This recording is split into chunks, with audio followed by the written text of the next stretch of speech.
10 minutes में delivery, groceries हो या इलेक्ट्रॉनिक, सब कुछ आ रहा है लाइटनिंग स्पीड से। लेकिन सवाल ये है, क्या इंडिया का पूरा ई कॉमर्स अब क्विक कॉमर्स की तरफ शिफ्ट हो रहा है? चलिए समझते हैं ये बदलाव, कौन इस रेस को लीड कर रहा है और इससे इंडिया के शॉपिंग फ्यूचर पर क्या असर पड़ेगा। क्विक कॉमर्स यानी क्यू कॉमर्स एक नया मॉडल जहां आपका ऑर्डर 10 से 30 मिनट में आपके घर तक आ जाता है। सोचो अमेजोन की वैरायटी और जोमेटो की स्पीड दोनों एक साथ मिल जाए। पहले ये सिर्फ ग्रोसरी के लिए होता था, लेकिन अब तो स्नैक्स, मेडिसिन, इलेक्ट्रॉनिक्स, फैशन सब कुछ आ रहा है ultra fast. Ben and company के रिपोर्ट्स के हिसाब से आज इंडिया के 70 to 75% online grocery orders Q commerce के थ्रू हो रहे हैं, जबकि 2 साल पहले ये सिर्फ 35% था। मार्केट ने फाइनेंशियल ईयर 22 में $0.5 बिलियन से जम करके फाइनेंशियल ईयर 24 में $3.4 बिलियन का साइज ले लिया है। Growth rate 75% to 100% per year. Compare करो ट्रेडिशनल ई कॉमर्स से, जिसका ग्रोथ सिर्फ 14% के आसपास है।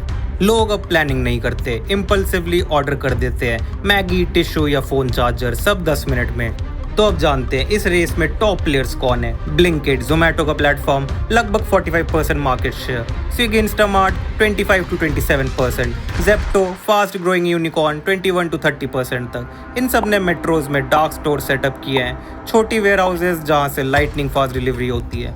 फ्लिपकार्ट ने फ्लिपकार्ट मिनट्स लॉन्च किया है और रिलायंस भी आजियो रश के साथ फैशन डिलीवरी में आया है। तो सवाल अब ये है कि इंडिया में क्यू कॉमर्स क्यों वर्क कर रहा है। इंडिया की सिटीज़ में लोगों की लाइफ फास्ट और बिजी है। इसके साथ साथ स्मार्टफोन्स हर हाथ में, यूपीआई और digital payments everywhere, youth population बढ़ता जा रहा है, कन्वीनियंस का क्रेज, ये सब मिलके बनाते हैं एक perfect ground for Q commerce.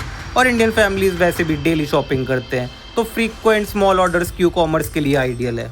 लेकिन सब कुछ इतना आसान नहीं है, प्रॉफिट बनाना अभी भी मुश्किल है। 10 मिनट डिलीवरी का मतलब है cost, warehouses, delivery boys, discount, सबका खर्चा ऊपर। लॉसेस चल रहे हैं। ब्लिंकिट, जेप्टो जैसे प्लेटफॉर्म्स अभी तक पैसे जला रहे हैं। डिलीवरी पार्टनर्स पर प्रेशर भी बहुत ज़्यादा है। सेफ्टी और मेंटल हेल्थ भी कंसर्न बन गया है। और जो छोटी किराना शॉप्स हैं, उनकी फुटफॉल 20 to 50% तक गिर गई है। उनको भी अब डिजिटल होना पड़ रहा है। तो क्या ये पूरा शिफ्ट है या सिर्फ बिग सिटी का बबल? सच ये है, मेट्रो और टियर 1 सिटीज़ में क्यू कॉमर्स डेली लाइफ का हिस्सा बन रहा है। टियर 2 और रूरल एरियाज़ में अभी भी किराना और नॉर्मल ई कॉमर्स ही चल रहे हैं। क्यू कॉमर्स ने वे ऑफ शॉपिंग बदल दिया है, लेकिन काफ़ी चीज़ों के लिए अभी भी ट्रेडिशनल ई कॉमर्स ही ज़रूरी है। फ्यूचर में हो सकता है कि AI ड्रिवन डिलीवरी सिस्टम्स हो, ड्रोन से डिलीवरी भी हो, इवन इंस्टेंट सर्विसेज जैसे टेलरिंग, सैलून एट होम। लेकिन करंट फोकस ये है कि मॉडल को प्रॉफिटेबल, सस्टेनेबल और स्केलेबल कैसे बनाया जाए।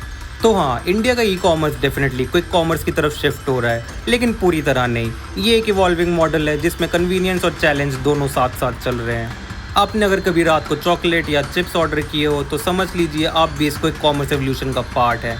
आपका फास्टेस्ट डिलीवरी एक्सपीरियंस क्या था अभी तक? कमेंट्स में ज़रूर बताएं। हम मिलते हैं आपसे अगले वीडियो में।